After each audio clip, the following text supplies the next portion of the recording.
Autism is a general term for a group of complex disorders of brain development. In general, people with autism tend to have difficulties with social interaction, verbal, and nonverbal communication. They also tend to display repetitive behaviors. In addition, autism can affect motor skills, sensory input, and the ability to sleep. It is important to remember that autism is a spectrum, and while no two people in general are the same, no two people with autism are the same.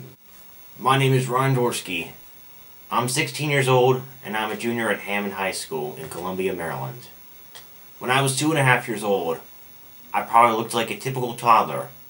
However, I was not meeting developmental milestones.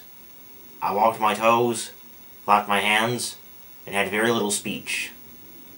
I often had tantrums when my schedule was changed or I was unprepared for an event. My pediatrician referred me to be evaluated. The testing revealed that my speech and motor skills were delayed. On paper, I had the intelligence of a 9-month-old, and I was diagnosed with autism. I was extremely sensitive to noises, and it wouldn't be uncommon for me to have an all-out screaming tantrum when I heard a noise such as a vacuum cleaner, a blender, or a mixer. I also had difficulty sleeping.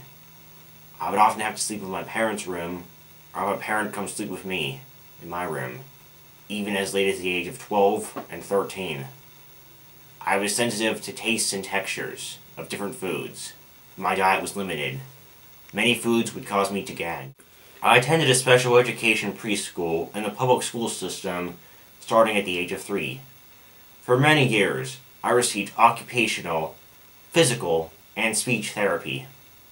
I struggled with inattention in school. In typical elementary school homework could take me up to 3 hours, with my mom sitting next to me the whole time and constantly tapping my paper to remind me to get back to work. I started taking stimulant medications to help me with my inattention.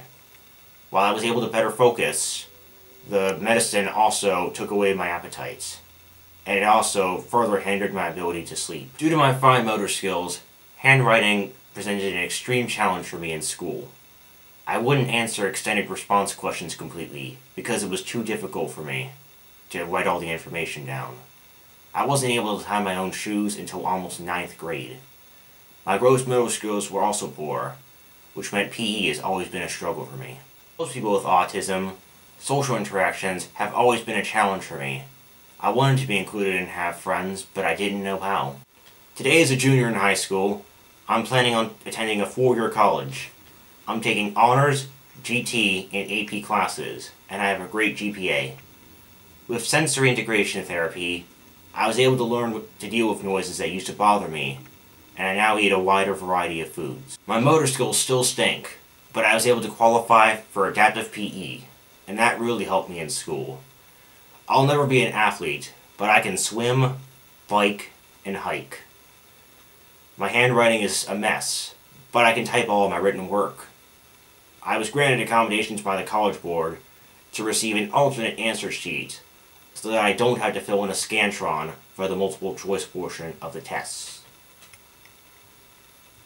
I'm also able to use a word processor for the essay portions. I haven't taken medication for inattention since 7th grade. I'm still challenged with attention issues, but I've learned coping mechanisms, such as keeping lists, and following a consistent method for organization. I have a lot of friends. I'm very active in my church youth group, and I sing in the church youth band. I decided to share my story for 2 reasons. The first is to spread hope. Many people who are on the autism spectrum and are high functioning are hesitant to share information about their disability.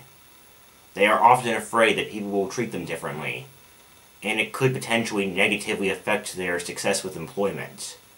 Because of that, we don't hear enough about older teens and adults who are on the autism spectrum, yet they do very well. I decided to take my chance and to share my story anyway.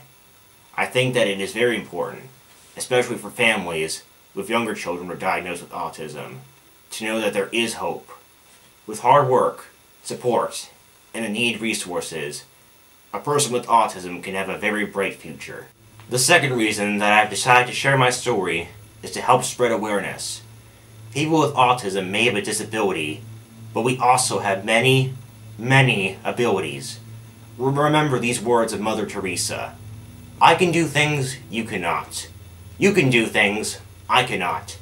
Together, we can do great things.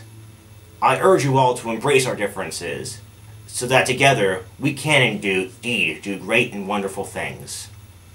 If you are able to, please donate to your local autism society in order to help others with autism find their place in the world and realize their full potential.